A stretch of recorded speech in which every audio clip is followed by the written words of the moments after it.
জেলা পুলিশের পক্ষ থেকে ধন্যবাদ জানাচ্ছি। আপনারা দেখছেন আমাদের সামনে বিপুল পরিমাণ ইয়াবা উদ্ধার। এখানে আমরা প্রাথমিকভাবে এখানে 1,20,000 পিস ইয়াবার সংগ্রহ পেয়েছি। আপনারা জানেন যে চট্টগ্রাম পুলিশের পুলিশ সুপার জনাব মোহাম্মদ মাসুদ আলম বিপিএম আমি যোগদান করার পর থেকেই বিশেষ করে মাদক উদ্ধার, অস্ত্র উদ্ধার এবং আইন শৃঙ্খলা নিয়ন্ত্রণে আমাদেরকে বিশেষ নির্দেশনা দিয়েছেন। সে অনুযায়ী আমরা কাজ করে যাচ্ছি। আর এই ধারাবাহিকতায় গতকাল বিশেষ করে আজকে রাতে গতকালকে দিনগত রাত্রে গোপন সংবাদের ভিত্তিতে সিরাজগঞ্জ থানা পুলিশ মহাসড়কে চেকপোস্ট করে এবং একটি প্রাইভেট কারে গতিবিধি সন্দেহজনক হলে অর্থাৎ গাড়িটি খুব দ্রুত বেগে উল্টা পথে চালিয়ে যাচ্ছিল।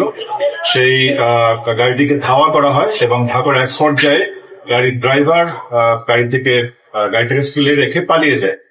পরবর্তীতে সেই গাড়িটি সন্দেহজনক মনে হলে তারা সেটা চেক করে এবং চেক করার পরে প্রথম দিকে আসলে গাড়ির মধ্যে সেভাবে কিছু পাওয়া যাচ্ছিল না, কিন্তু পরবর্তীতে আরো বেশি পরিমাণে সার্চ করে গাড়ির যে গ্যাসের যে সিলিন্ডার রয়েছে, প্রথম দিকে মনে করা হয়েছিল এটা গ্যাসের সিলিন্ডার, পরে দেখা যায় যে এটা আসলে গ্যাসের সিলিন্ডার না, এটা ফাঁকা বা ঢাকানো দেখা যাচ্ছে। সেটি খুলে এর মধ্যে প্রাথমিকভাবে 1,24,000 পিসিএ মধ্যে পাওয়া যায়।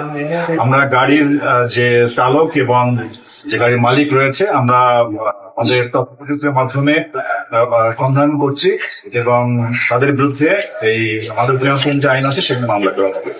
আর উদ্ধারকৃত যে এবার আছে এখানে প্রায় 3.5 কোটি টাকা অবৈধ বাজার মূল্য রয়েছে এবং একটি গাড়ি জব্দ হয়েছে এবং গাড়ির যে মালিক প্লাস যারা ড্রাইভার ছিলেন সেটা আমরা বা গাড়িতে অন্য কেউ ছিলেন কিনা এটা আমরা অনুসন্ধান করে বের করবো এবং তাদের বিরুদ্ধে মাদক নিয়ন্ত্রণ আইনে মামলা হবে।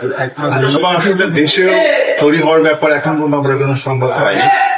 আর মূলত যখন আমরা বেশি তৎপর থাকি তখন বেশি ধরা পড়ে, এটাই স্বাভাবিক। তবে যে কোনো মূল্য হোক আমাদের বর্তমান সরকারের যে মাননীয় স্বরাষ্ট্রমন্ত্রী মহোদয় এবং মাননীয় প্রধানমন্ত্রী বলেছেন যে মাদকের বিরুদ্ধে জিরো টলারেন্স ঘোষণা করা হয়েছে এবং যে কোনো মূল্য হোক বাংলাদেশকে আমরা মাদক মুক্ত করবো, সেই দৃষ্টিকোণ থেকে আমরা কাজ করে যাচ্ছি। আর যার ফলাফল আপনারা দেখতে পাচ্ছেন এবং এই অভিযান আরো অব্যাহত থাকবে।